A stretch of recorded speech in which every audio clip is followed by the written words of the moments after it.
The sun was rising over the hills of Green Mountain, painting the coffee fields with a golden hue that only those who live in rural Kentucky truly know.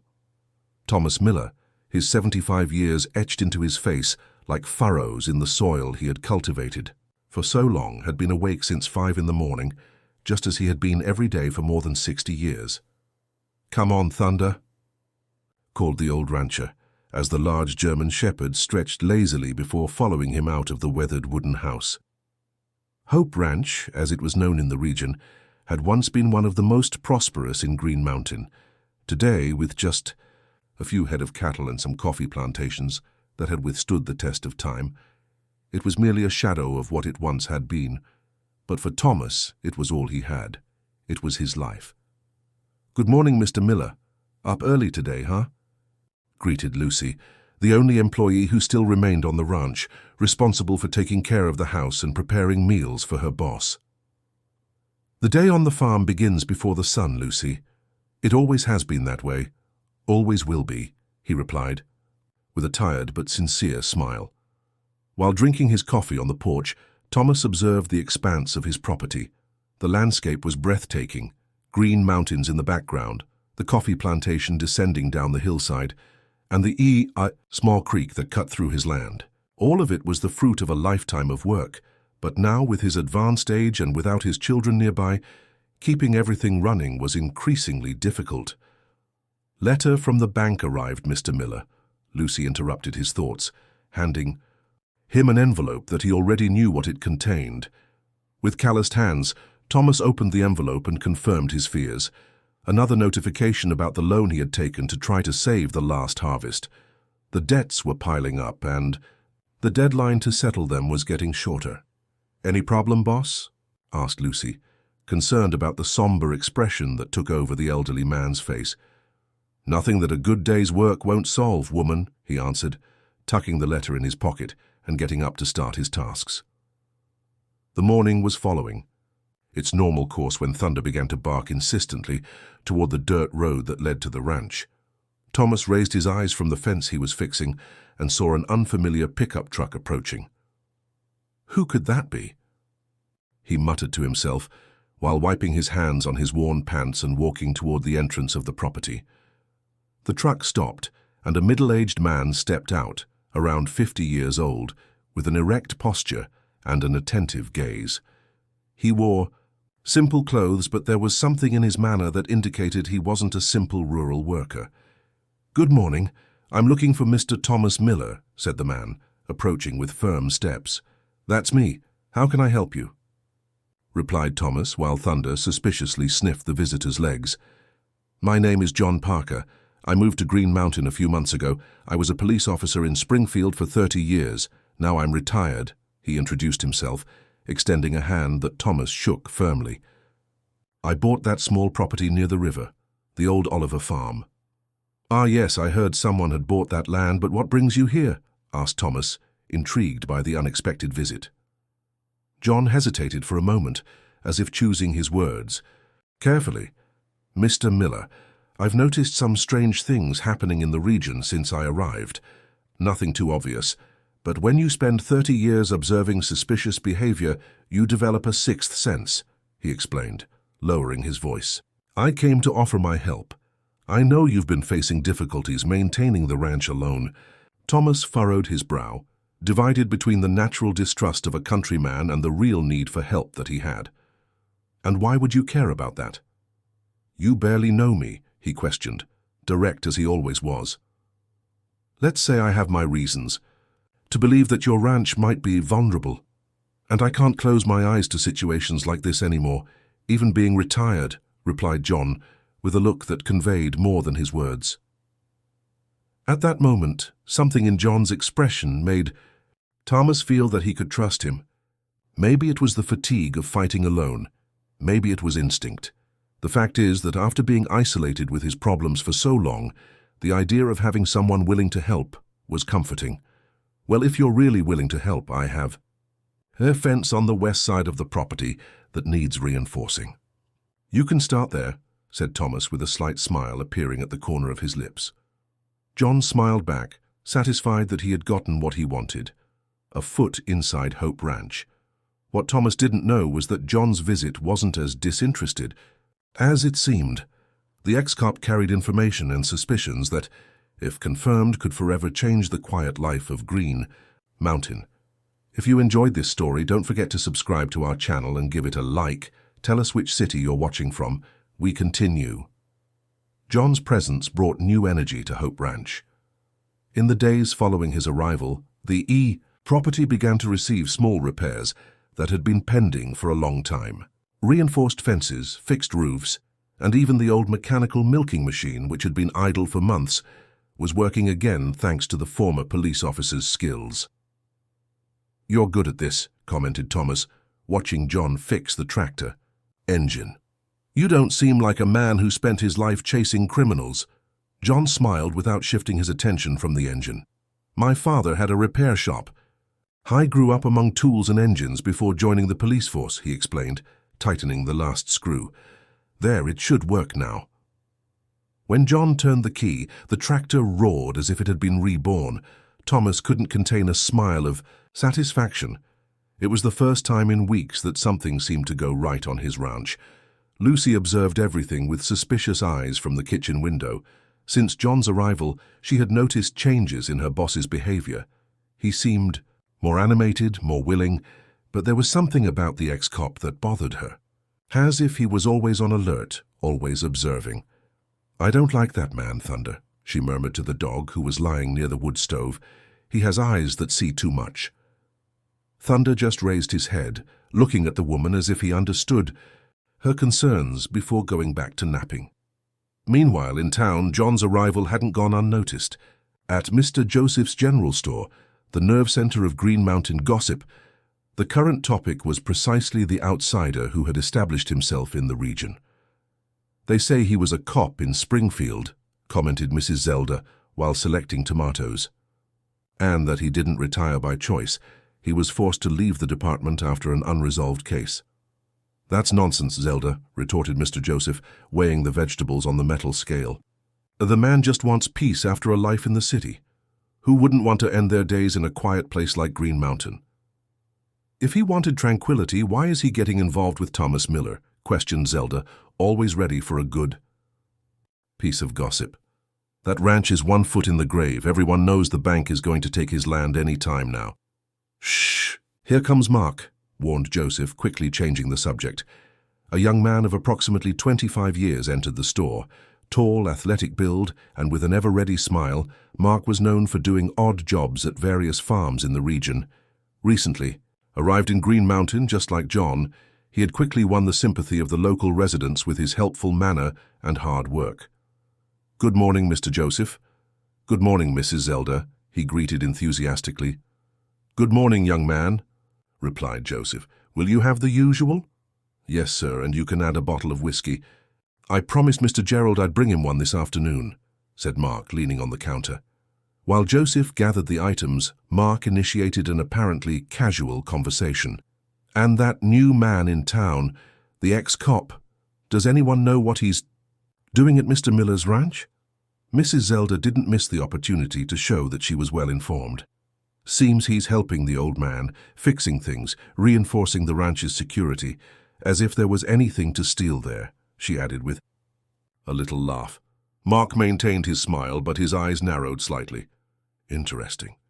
I always thought Mr. Miller was the type who doesn't accept help from anyone." "Isn't he?" replied Joseph, handing over the bag with the purchases. "But when the water reaches your neck, even the proudest man learns to swim." Mark paid, thanked him, and left the store mounting his motorcycle and departing at high speed down the dirt road. What no one had noticed was the discreet figure of John, who observed the entire scene from a distance, leaning against his pickup truck on the other side of the street. Back at the ranch at dusk, John walked along the boundaries of the property with Thunder at his side. The dog seemed to have quickly accepted the ex-policeman's presence, following him as if they were old friends. "What do you think, buddy? Something's wrong around here, isn't it?" murmured John, crouching to examine recent tire marks near the western fence. Thunder barked once, as if agreeing. John ran his hand over the damp earth, analyzing the marks. They were from a motorcycle, probably. And recent, perhaps from a few hours ago. When he returned to the main house, he found Thomas on the porch, contemplating the sunset with a cup of coffee in his hands. John sat down beside him on the old wooden bench. "Mr. Miller, do you know a young man named Mark Well, works at farms in the region?" The old rancher furrowed his brow, thoughtful. "I know him by sight. Showed up around here about 6 months ago, more or less. Came from the south, from what they say. Why?" "Nothing special. Just getting to know the locals," replied John, with studied naturalness. "Has he ever worked here at your ranch?" "No, he offered his services once, but I didn't need them at the time." Thomas took a sip of his coffee. "And now I have you, don't I?" John smiled, but his eyes remained serious. "Yes, you have me, and I intend to keep an eye on everything around here." Night fell over Green Mountain, bringing with it the characteristic silence of the countryside, interrupted only by thunder's occasional barking. In the darkness of the woods that surrounded the ranch, 2 points of light moved slowly, the headlights of a motorcycle approaching with its engine off, gliding down the slope. Inside the house, John remained awake, sitting by the window of his room, observing the darkness outside. There was something in his expression that mixed expectation and determination, as if he knew that at any moment the apparent peace of that ranch would be broken. The storm that formed over Green Mountain that night seemed to have come out of nowhere. Lightning cut through the sky at short intervals, momentarily illuminating the rural landscape as if it were day. John was on alert, sitting in the chair near the window, when he heard thunder barking desperately in the yard. "What is it, boy?" he murmured, getting up quickly. It wasn't long before Thomas was also awakened by the noise. The old rancher appeared in the hallway holding a lantern, since the power usually went out during strong storms. "John, what's happening?" "I don't know, but thunder is too agitated. I'll check," replied the ex-policeman, already putting on his boots. When John opened the house door, the rain violently entered, soaking the wooden floor of the living room. Thunder continued to bark frantically in the direction of the tool shed. With flashlight in hand, John crossed the soaked yard, feeling the mud sink beneath his feet. As he approached the shed, he noticed that the door was ajar, swinging with the strong wind. He was sure he had locked it before retiring. Cautiously, he pushed the door and entered, illuminating the environment with his flashlight. The interior of the shed was a mess. Tools scattered, seed bags torn, and the small desk where Thomas kept farm documents had its drawers open and ransacked. My God in heaven, what happened here? Thomas's voice sounded behind him. The elderly man had followed John to the shed, protecting himself from the rain with an old coat. John examined the place with experienced eyes. Someone's been here, and they knew exactly what they were looking for. Thunder entered the shed, shaking his wet fur and sniffing the ground with determination. The dog headed to a specific corner, where some floorboards seemed to have been recently lifted and hastily replaced. "What's over there, Mr. Miller?" asked John, pointing to the spot. The old rancher visibly paled, even in the dim light of the flashlight. "Nothing. Just loose boards I never fixed," he replied, but his trembling voice betrayed him. John approached, and with the help of a crowbar, lifted the boards. Below them was a small cavity in the dirt floor, and inside it, a metal box. It was open and empty. "What did you keep here, Mr. Miller?" John's voice was firm now, leaving no room for evasion. The old rancher let his shoulders drop, as if an invisible weight had suddenly hit him. "Documents. Important family papers." "What kind of documents would be worth the risk of breaking into a property during a storm?" insisted John. Thomas hesitated, passing his hand over his tired face. "We better talk inside the house. This night is going to be long." Back in the rancher's living room, with the rain still battering the roof, Thomas sat heavily in his favorite armchair, while Lucy, who had been awakened by the commotion, prepared strong coffee for both of them. "They're not just family documents, are they?" questioned John, sitting across from the elderly man. "No," admitted Thomas after a long sigh.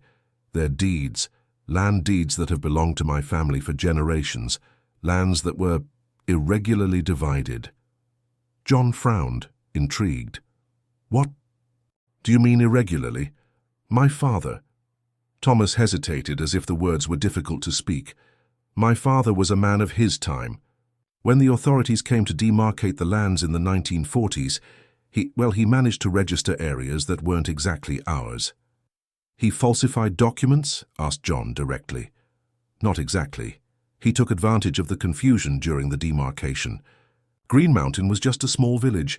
Many families had no way to prove ownership of their land. My father had influence, knew people in Springfield, Thomas explained, avoiding looking directly at John. The lands where the Oliver Farm is now where you live now and part of Mr. Gerald's lands, they should all have belonged to the Morgan family.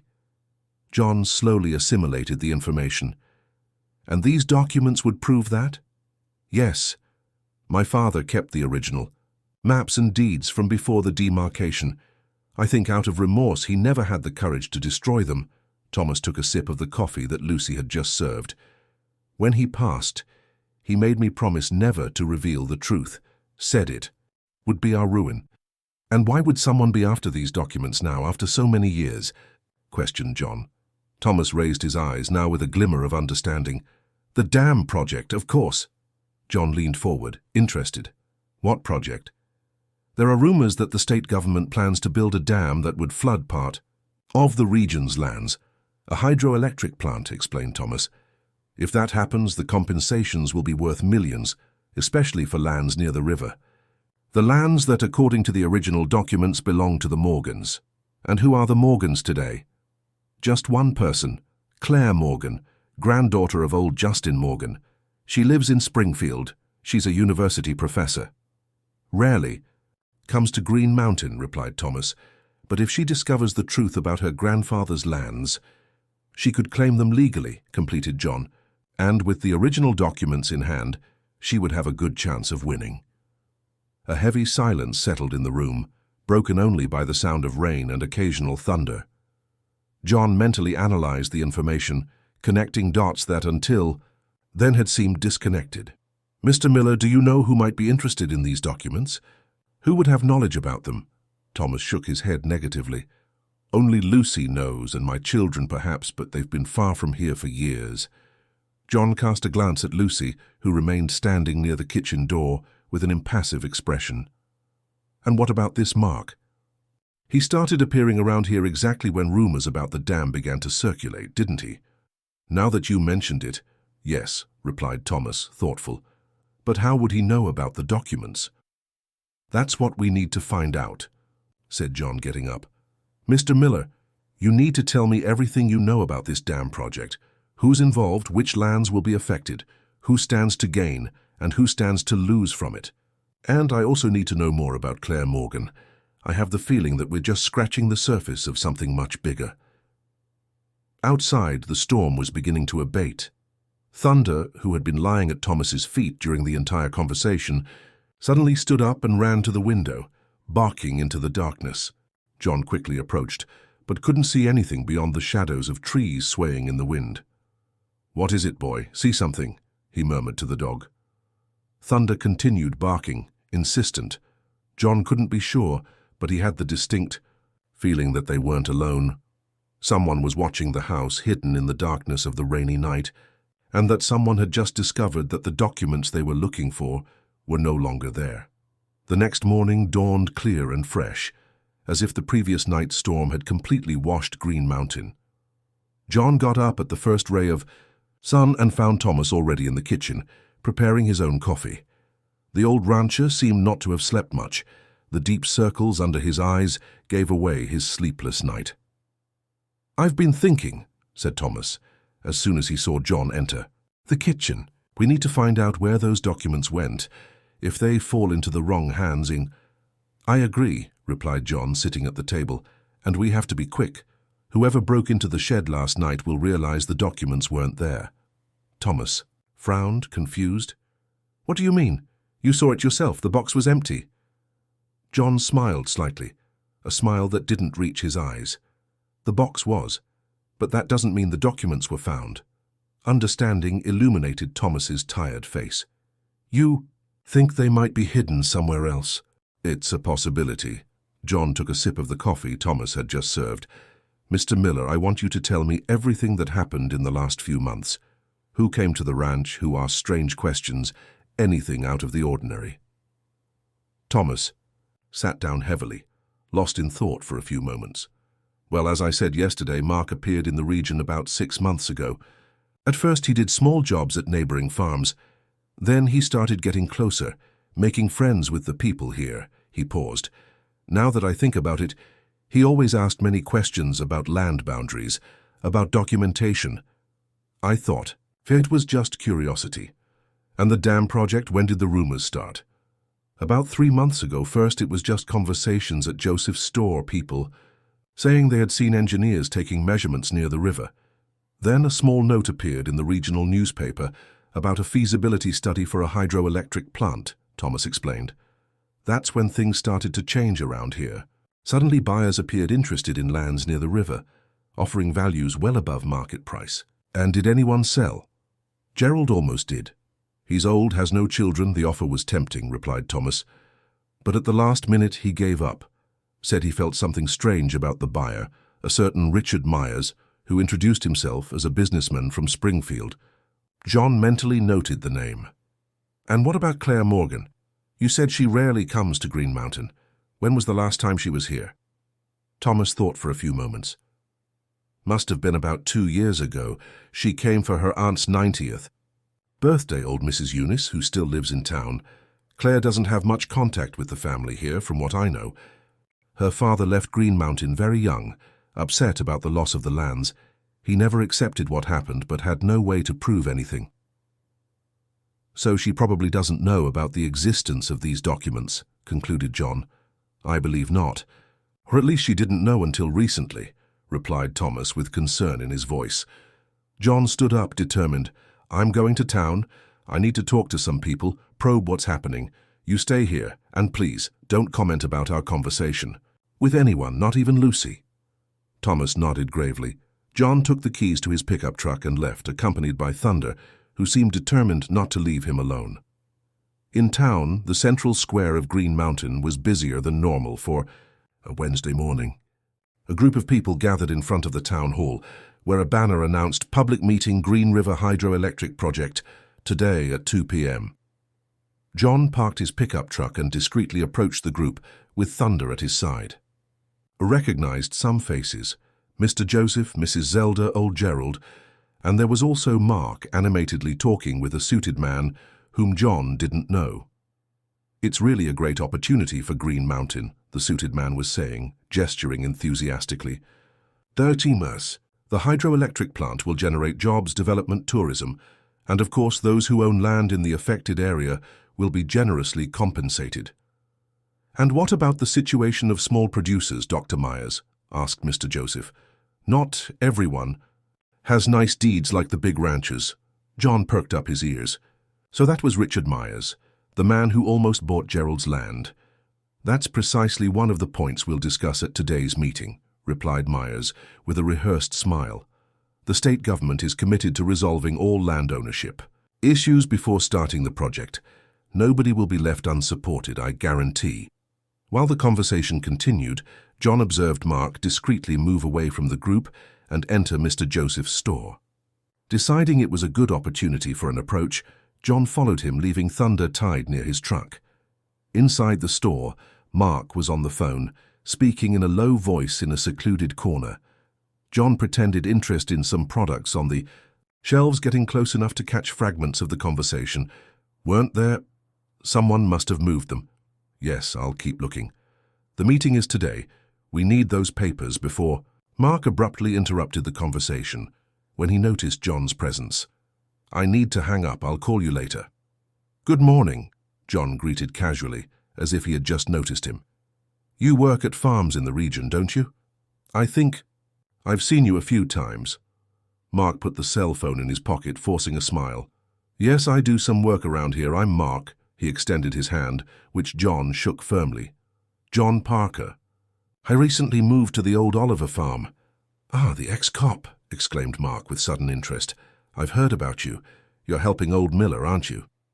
I'm giving him a hand, yes. His age doesn't allow him to do everything alone anymore, replied John, carefully studying the young man's reactions. Generous of you, commented Mark. Especially considering the state of Hope Ranch. There won't be much time left after the bank takes the land. The casual mention of Thomas's financial situation made John realize that Mark was well informed, perhaps more than he should be. Thomas is a fighter. I'm sure he'll find a way out, replied John, testing the waters, especially with this hydroelectric project. If part of his land is affected, the compensation could solve his problems. Something flashed in Mark's eyes for an instant. Anxiety. Perhaps. That's if he can prove the land is really his, said Mark, trying to sound casual. I heard there are many old land disputes in this region. Incomplete documentation, poorly defined boundaries. Interesting that you mention that. John kept his tone light, but his eyes were as sharp as a predator's. For someone who arrived not long ago, you seem well informed about the local history. Mark hesitated for a moment, almost imperceptibly. I like to know the places where I work. It's part of my curious nature, he replied, looking at his watch. I need to go now. I have to prepare some things for today's meeting. Will you be there? Wouldn't miss it for anything, replied John. See you there. When Mark left, John remained in the store for a few more minutes, processing the conversation. There was something in the way Mark talked about documentation and land disputes that confirmed his suspicions. The young man knew about the hidden documents and was actively looking for them. Upon leaving the store, John was surprised by a woman who had just gotten out of a rental car parked in the square. Tall, around 40 years old, dark hair tied in a simple bun, discreet framed glasses, and clothes that, although casual, betrayed her urban origin. Excuse me, she addressed John. I'm looking for the town hall. Is it here? Yes, it's that building, he replied, pointing to the other side of the square. Are you here for the meeting about the hydroelectric plant? Yes, she replied, extending her hand. Claire Morgan, Professor of Environmental Law at the Federal University of Kentucky. John felt a chill down his spine. Justin Morgan's granddaughter, right there, in front of him. John Parker, he introduced himself, hiding his surprise. I live on a farm nearby. I'm also interested in the project. Do you have land in the affected area? Asked Claire with professional interest. Not exactly, but I know someone who does. John paused, making a quick decision. Professor Morgan, if I may be so bold, I'd like to talk to you in private before the meeting. I have information that might be of interest to you. Claire studied him with perceptive eyes as if assessing his reliability. What kind of information, Mr. Parker? About the lands that belong to your family, your grandfather's lands, Justin Morgan. If you enjoyed this story, don't forget to subscribe to our channel and give it a like. Tell us which city you're watching from. We continue. The small cafe on the corner of Green Mountain Square rarely received visitors from outside.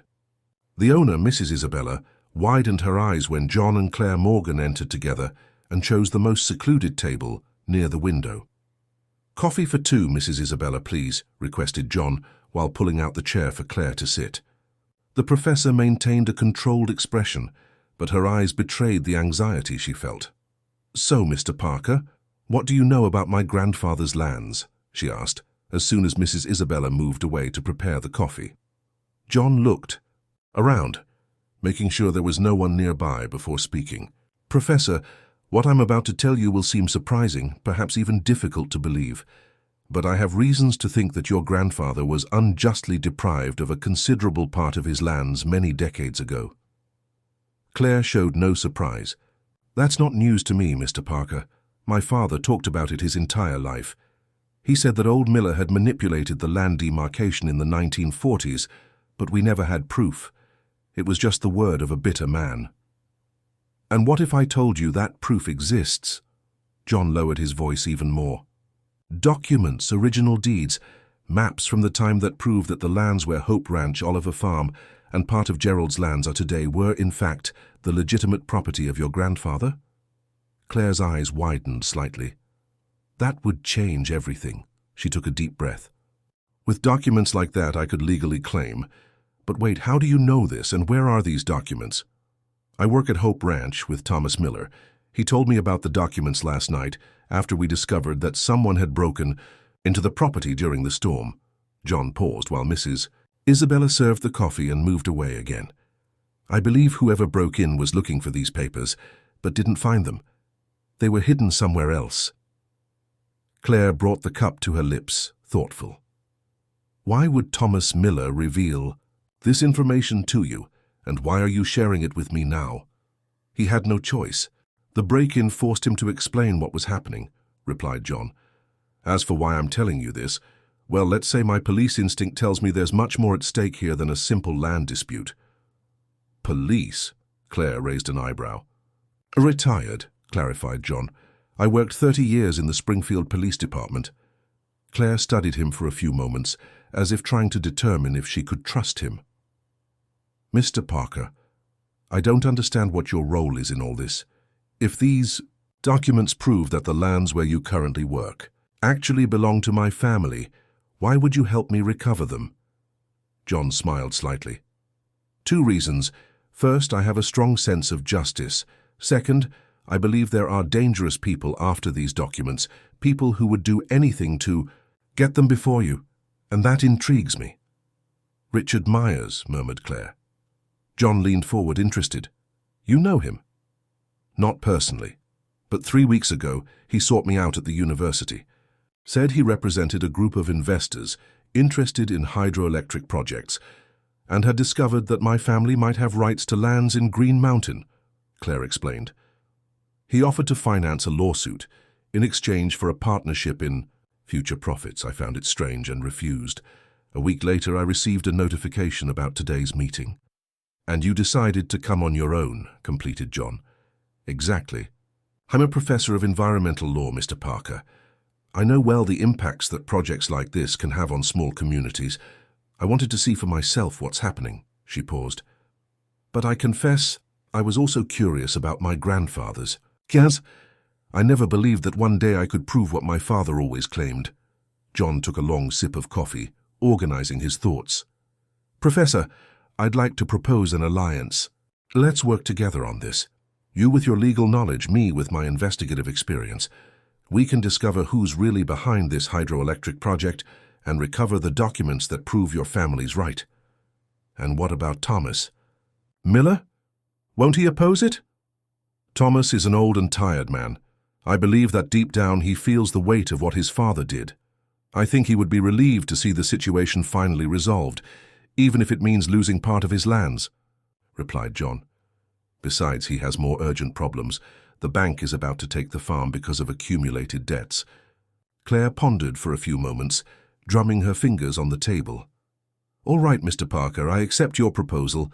Let's work together, she finally decided. But first, I want to see these documents. That's the problem.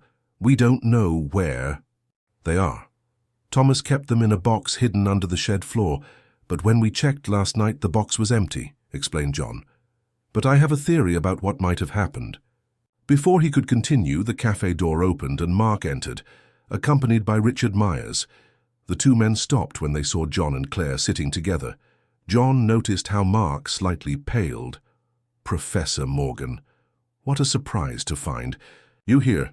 Myers approached the table with a studied smile.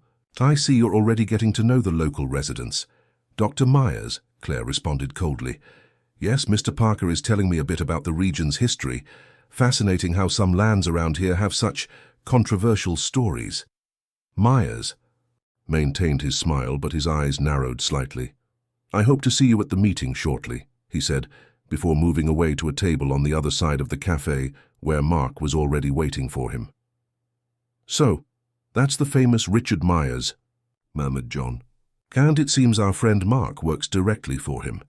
They seem uncomfortable with our conversation, observed Claire, which reinforces my feeling that something wrong is happening here. John agreed with a nod.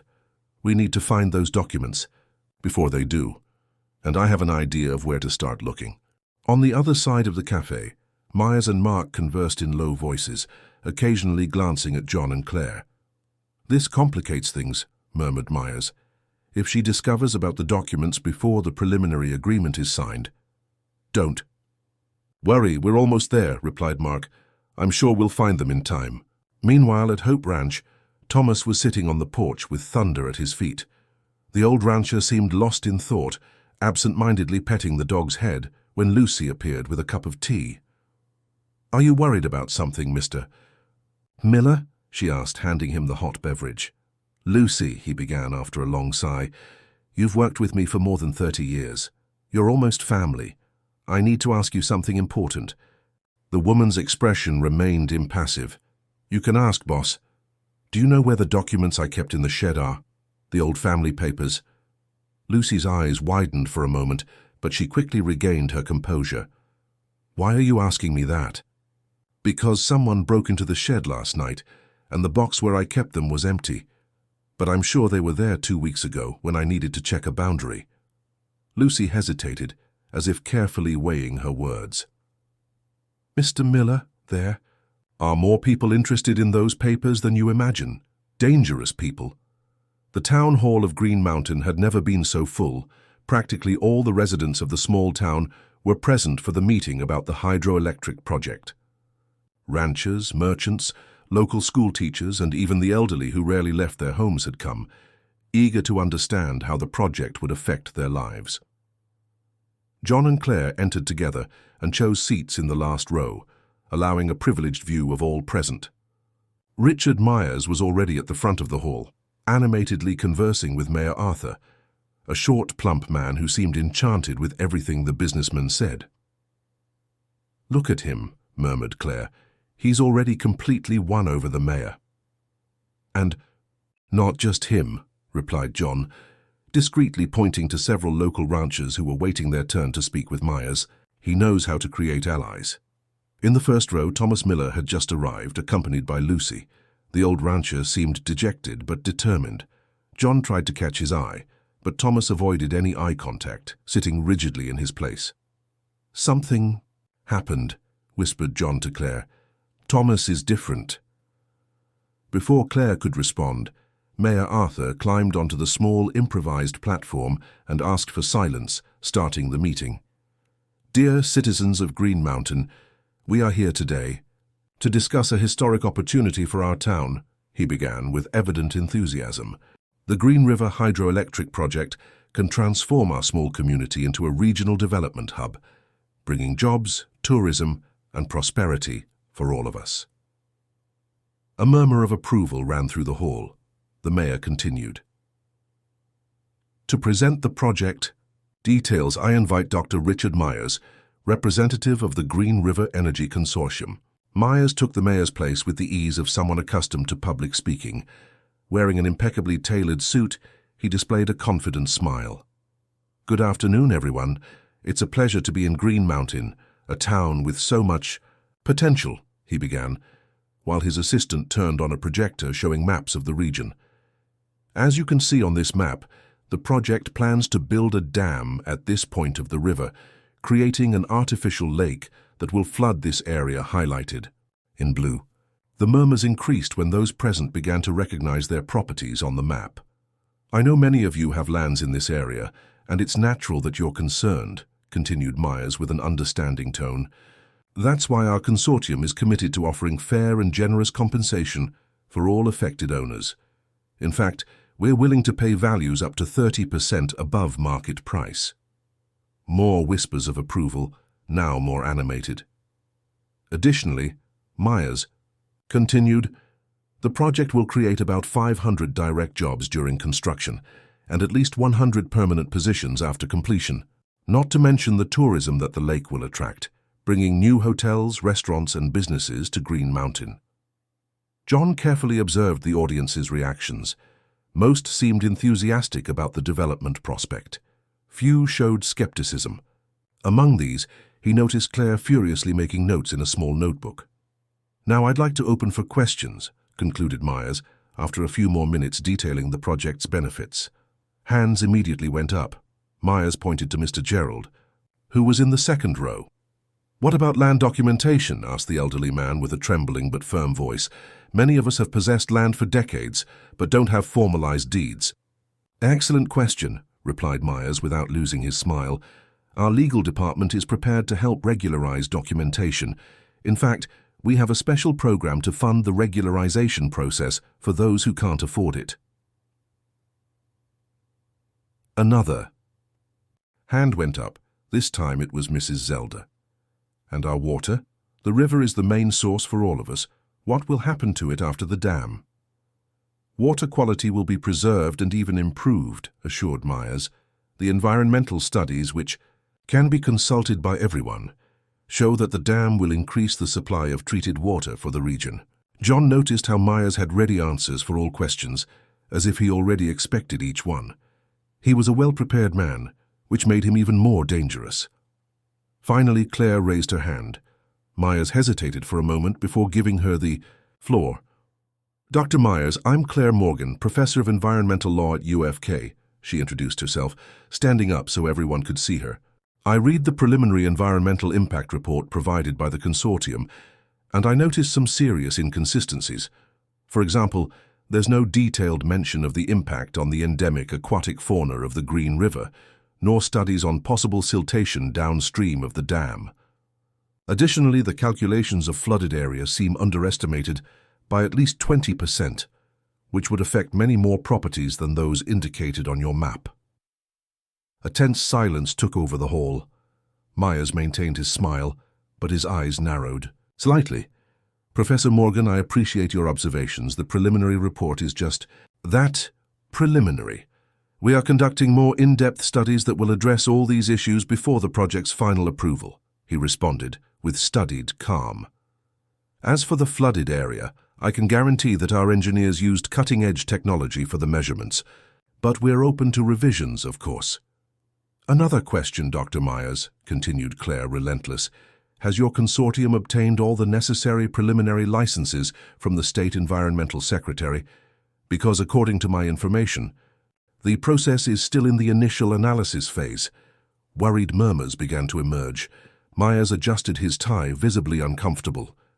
"The licenses are in an advanced process of obtaining, Professor. That's precisely why we're conducting these public consultations, to include the community's concerns in the final project," he countered. "But allow me to be transparent. We have the support of the state government and all indications that the PWIN licenses will be granted in the coming months." Claire was about to ask another question when Thomas Miller suddenly stood up. All eyes turned to the old rancher. "I have something to say," he announced with a firm voice despite his advanced age. Mayor Arthur seemed nervous. "Mr. Miller, we're in the question phase. Perhaps you could—" "This is more than a question," interrupted Thomas. "It's a revelation that everyone needs to hear before making any decision about this project." John exchanged a worried look with Claire. What was Thomas about to do? "Many of you have known me since you were born," continued the old rancher, now addressing the residents. "You know I'm an honest man who has worked all his life on this land, but I carry a secret that my father left me and that I've kept for decades." Myers stepped forward, clearly alarmed. "Mr. Miller, perhaps we can discuss your concerns in private after the meeting." "No," Thomas was firm. "This needs to be said now." He took a deep breath before continuing. "The lands where my ranch, the old Oliver Farm, and part of Gerald's lands are today do not legitimately belong to our families. They were wrongfully taken from the Morgan family in the 1940s, when the official demarcation took place." A shocked murmur ran through the hall.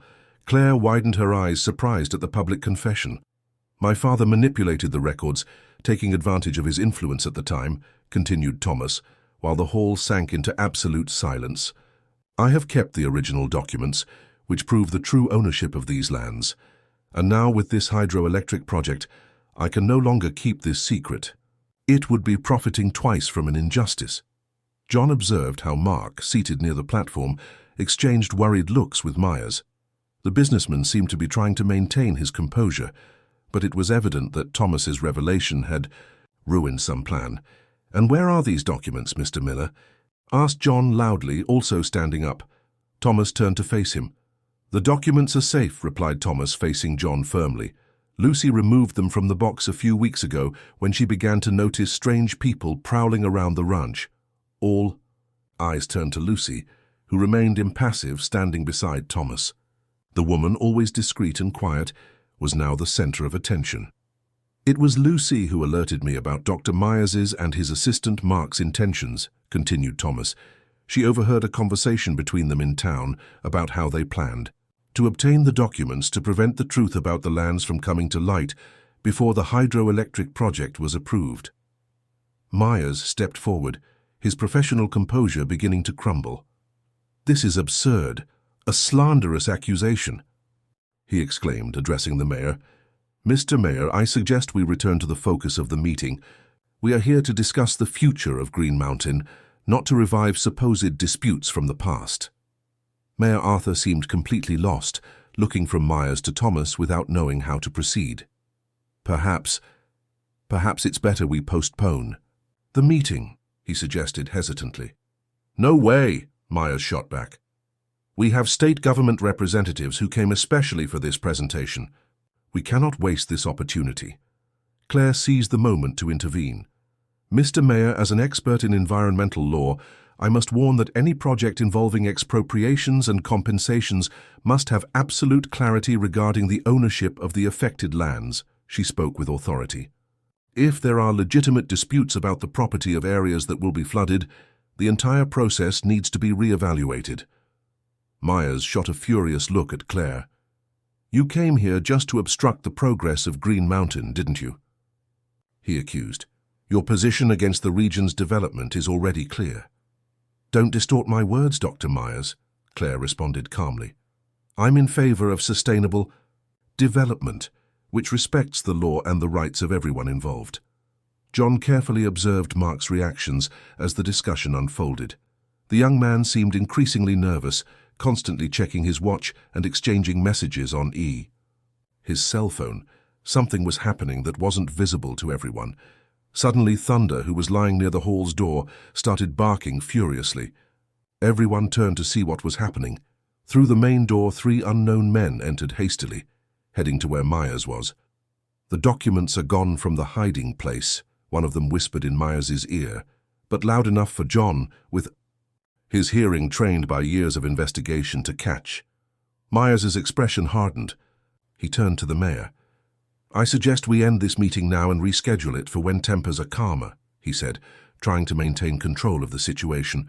"Obviously, there are people here interested in sabotaging this project." The hall exploded in heated discussions. Some residents demanded clarification about Thomas's revelation. Others defended continuing the meeting. Amid the confusion, John saw Mark try to discreetly approach Lucy. "Claire, keep an eye on Myers," murmured John, before quickly moving to intercept Mark. When he got close to Lucy, Mark was already leaned in, saying something in a threatening tone. "Last chance to tell me where those papers are, or things will get complicated for you and the old man," whispered Mark, discreetly grabbing Lucy's arm. John arrived from behind, placing a firm hand on Mark's shoulder. "Any problem here?" he asked with a calm voice, but his eyes conveyed a clear threat. Mark released Lucy's arm immediately, forcing a smile. "No problem, just chatting with an old acquaintance." "It didn't seem like a friendly conversation," observed John. "Lucy, here's everything okay?" The woman nodded silently, but John could see the fear in her eyes. "Go near Mr. Miller," John instructed. "I'll handle this."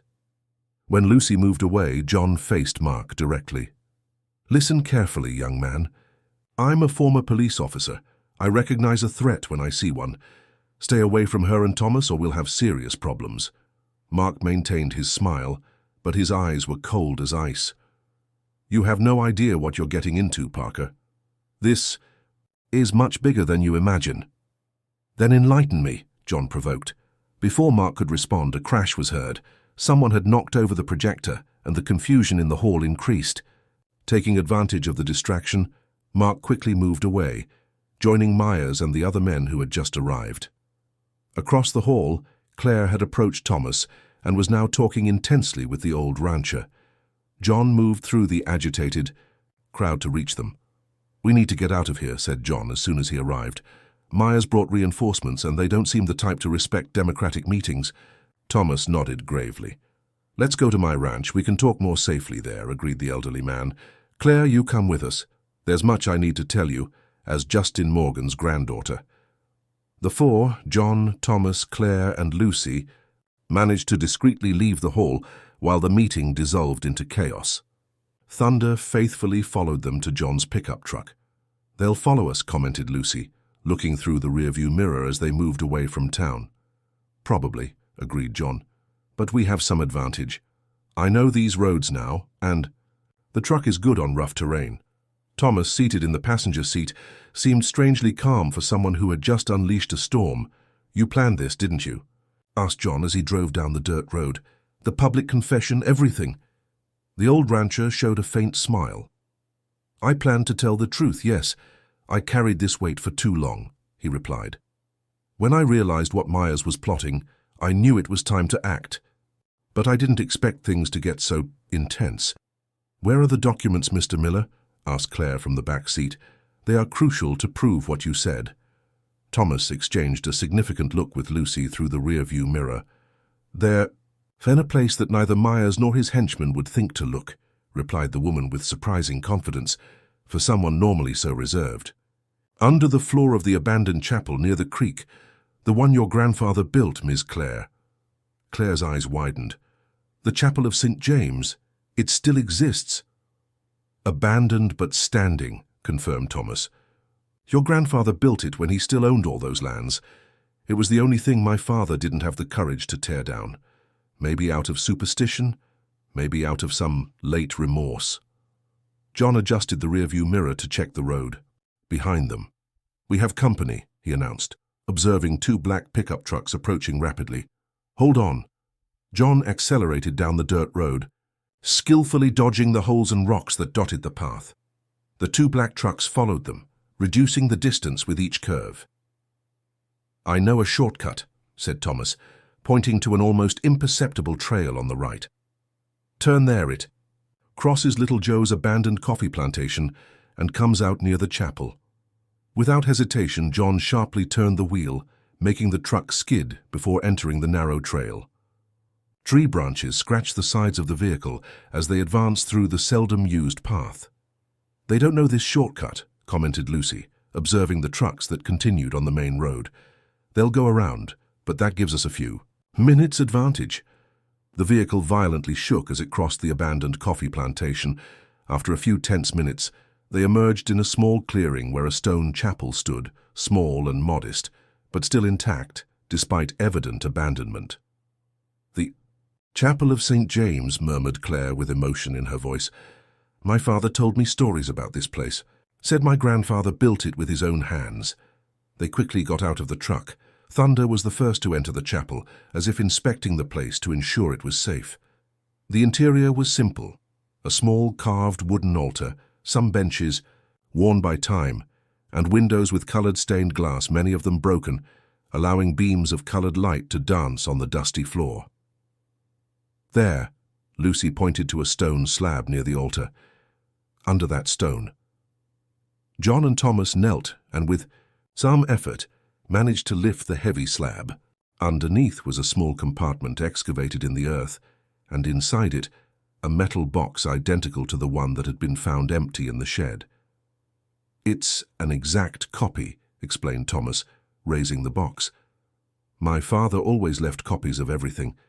A precaution from the time." He opened the box with trembling hands, revealing documents yellowed by time, detailed maps of the region, old deeds with official seals, and black and white photographs showing the area before the demarcation. Claire took the documents with reverence, examining them with expert eyes. "This is incredible," she murmured. "These are original records with official signatures and Republic seals. With this, we can legally prove the original ownership." While she examined the documents, John remained vigilant at the chapel door. "They're coming," he alerted, spotting the black trucks climbing the slope toward the chapel. "We don't have much time." "Time enough," said Thomas with serenity. He turned to Claire. "There's one more thing you need to know, something that not even John or Lucy know yet." Everyone looked at the old rancher, intrigued. "The hydroelectric project is a farce," he revealed. "There is no preliminary approval, no environmental licenses in progress. It's a scheme elaborated by Myers and his partners to acquire lands at low prices before the truth comes to light." "What truth?" asked John without taking his eyes off the trucks that were approaching.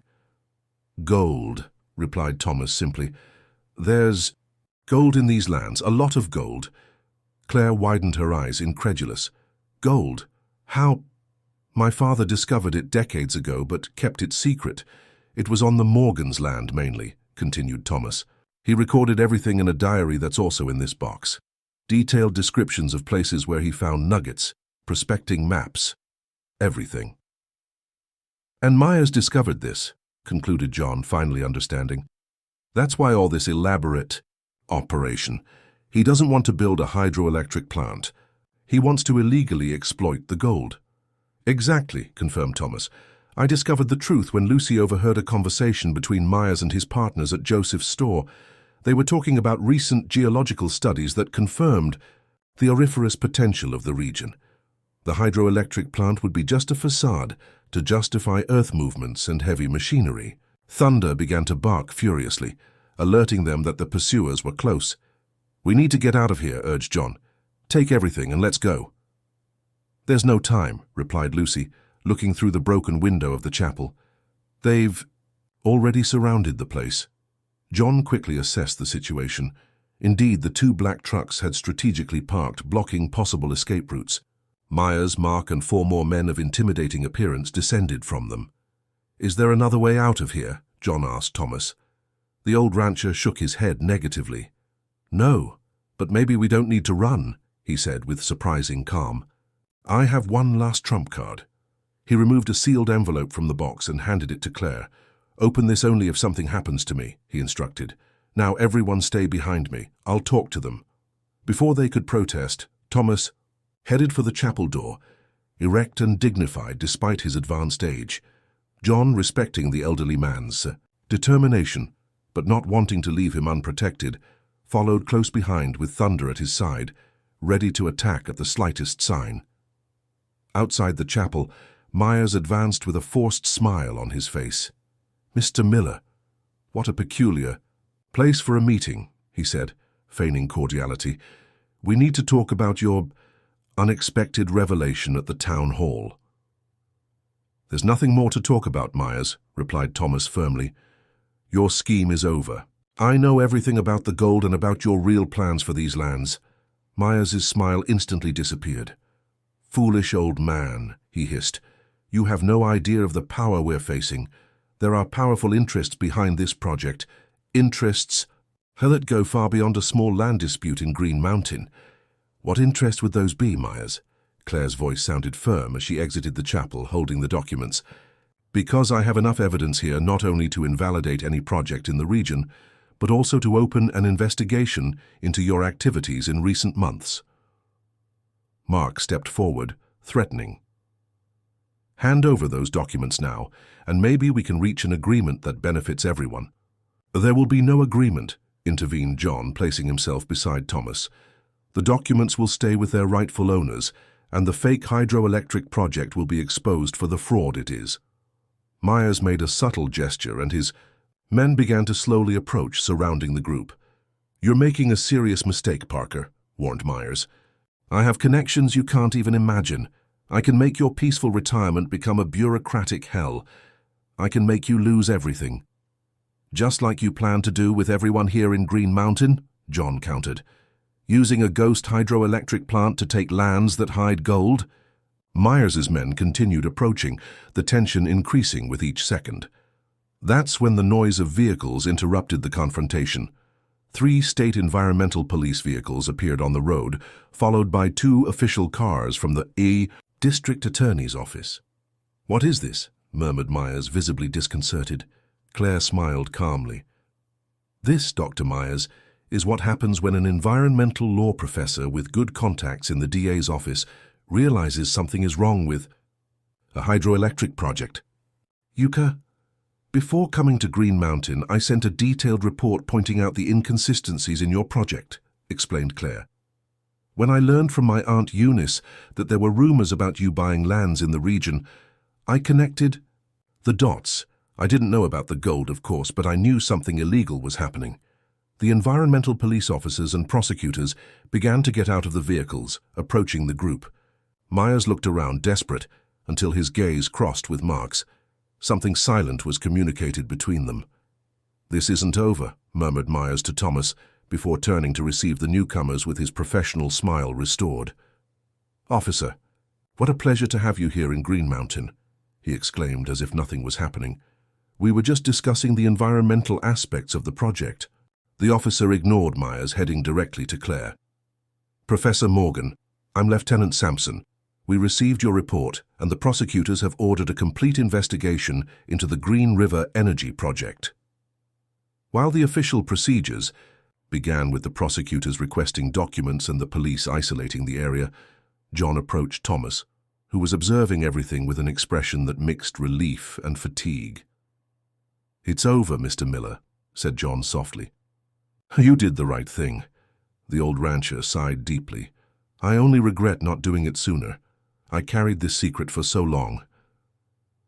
Lucy approached, placing a comforting hand on her boss's shoulder.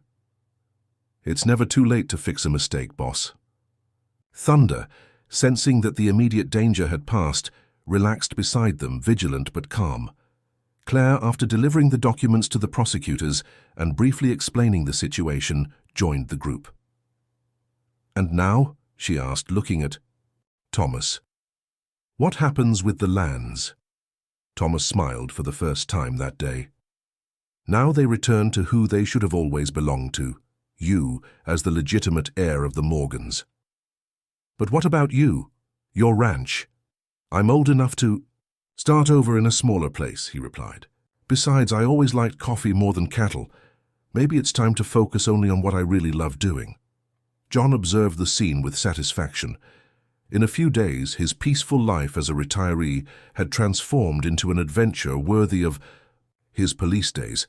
But unlike many cases he had investigated, this one seemed to be heading toward a just ending. "Don't think you'll get rid of me so easily, Mr. Miller," said John with a smile. "We still have a lot of work to do on that coffee plantation of yours." The horizon beyond the chapel shone with the afternoon sun, illuminating Green Mountain with a golden light that now seemed more significant. The lands that had guarded secrets for so many decades could finally breathe the truth, and with it, the promise of a fairer future for all who inhabited them. Myers, handcuffed and being led to one of the vehicles, shot a final furious look at the group. But not even his rage could overshadow the feeling that, finally, something had been put in the right place in Green Mountain. If this story interested you, don't forget to subscribe to our channel and give it a like. Tell us which city you're watching from.